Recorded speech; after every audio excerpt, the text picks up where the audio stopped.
welcome back, guys. Time to sort my heroes, so welcome to the next Card Chat episode. And today we're going to be talking about Final Fantasy TCG non-collectible card prices. Now, what do I mean by non-collectible card prices? I'm talking about like meta cards. Like all of these cards will be, in my eyes, non-collectible. They're not rare. They're not limited in distribution. They're just generic cards from the set.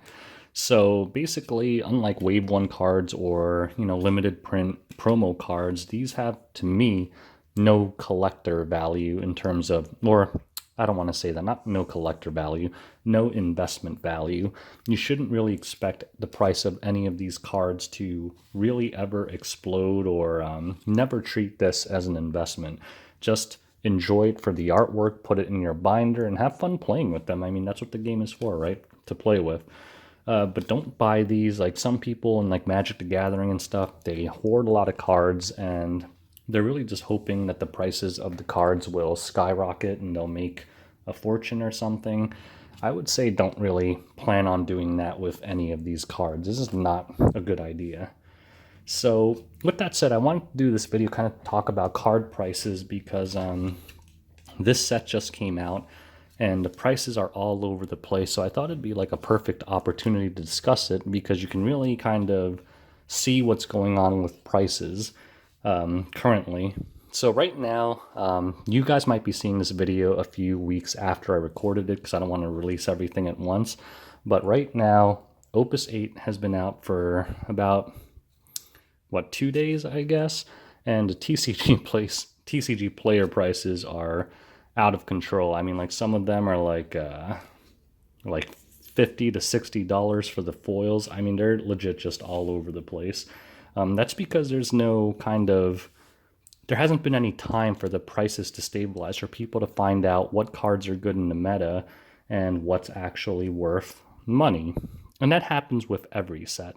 And I always tell people to never buy cards right when a set is released because the prices, 100% of the time in my experience, always go down.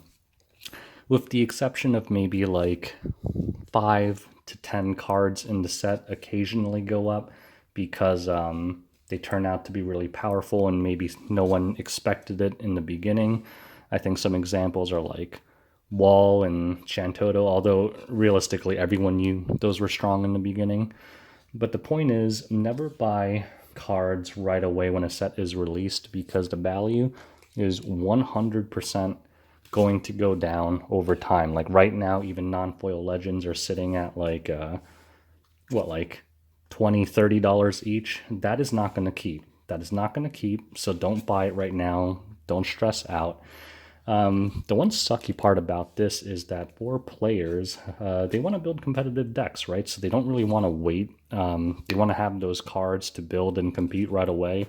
So unfortunately, when it comes to this, the players are the ones who get hosed most of the time because they start getting crushed by the new cards in the sets and they want to have competitive decks.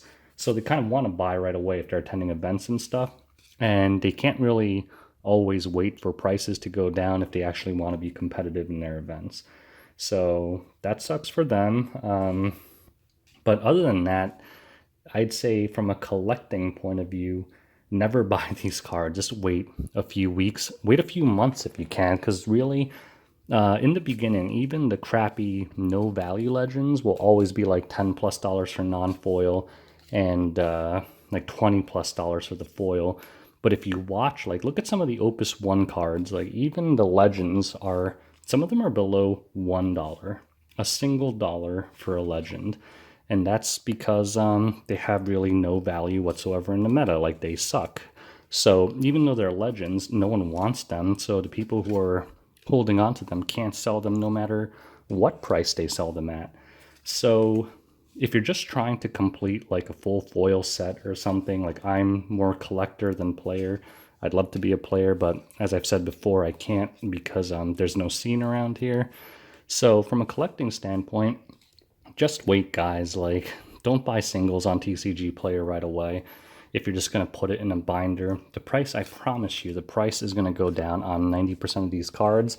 And a handful, like I'm thinking from this set, Lunafreya and Zidane and potentially Rain will remain expensive because they're quite powerful.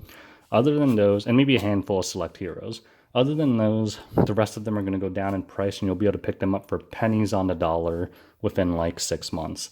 Or you'll just be able to trade for them with like easy to get cards.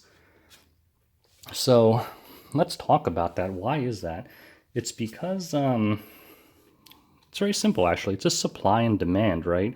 When a set first comes out, supply is low, demand is high, because, you know, players who are following this find out a new set's coming out and they want the cards. So in the beginning, there's low supply because, you know, it was just released and not everyone is selling the cards from their boxes. You know, a lot of people buy the boxes and then they keep everything. So their only market are the people who are cracking these boxes solely for the purpose of selling the cards. So that means low supply, high demand.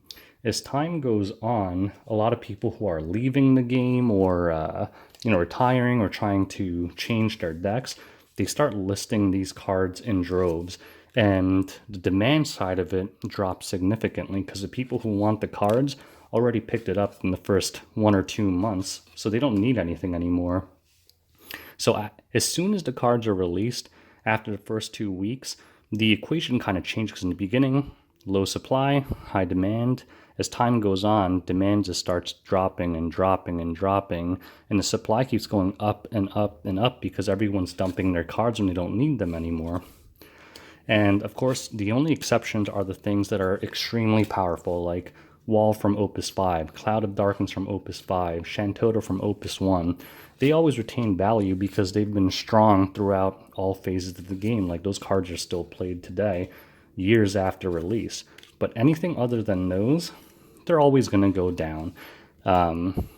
So yeah, I mean, as a collector, that's great because all it means is if you want the cards, all you have to do is wait, man. Just wait. Whoa, almost knocked over the camera. Just wait, and eventually you will get those cards at a bargain price, and your little collection binder can fill up with beautiful Final Fantasy TCG foils at a discount. So that's for all of you guys who seem to be overpaying for these cards. Like, I've heard of people who spent like hundreds of thousands of dollars trying to get foil sets of each of the Opus sets, which I have, but it's just not necessary. I mean, I would say that to get a full foil set of any Opus set, you probably shouldn't be paying more than $250 to $300. If you're paying any more than that, you're probably getting hosed. Yeah, don't pay more than $250 to $350 for a full foil set. If you have to pay more than that, it means that the prices haven't stabilized enough. Opus 5 might be like the most expensive set because so many of the cards in that set have retained their value. All the other Opus sets, you could probably get a full foil set for maybe like $175 to $200. The foils are always rare. The non-foils, not so much. So for a non-foil set, you probably shouldn't be paying more than like $100 to $150 for a full set. So yeah, I mean, that's the difference between just regular box cards and the rare cards I talk about, usually like the Wave 1 cards and the promo cards, the limited run promo cards. The demand for those limited cards is theoretically lower than any of these meta cards because not everyone's a collector, but the supply side is so low that it doesn't matter.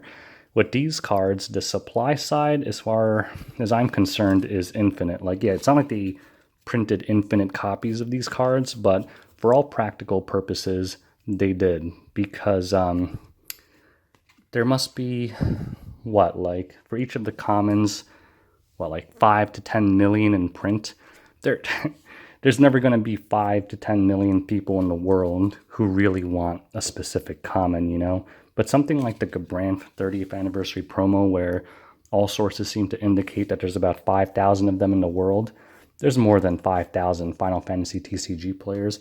There's a hell of a lot more than 5,000 Final Fantasy fans. So if any of them are converted into FFTCG players, there's just not enough to go around.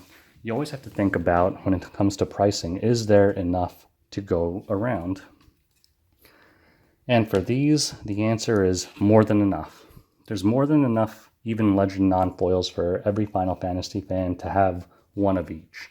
And that means the price can never really get to insane levels because there's always going to be someone willing to give up their cards at a reasonable price.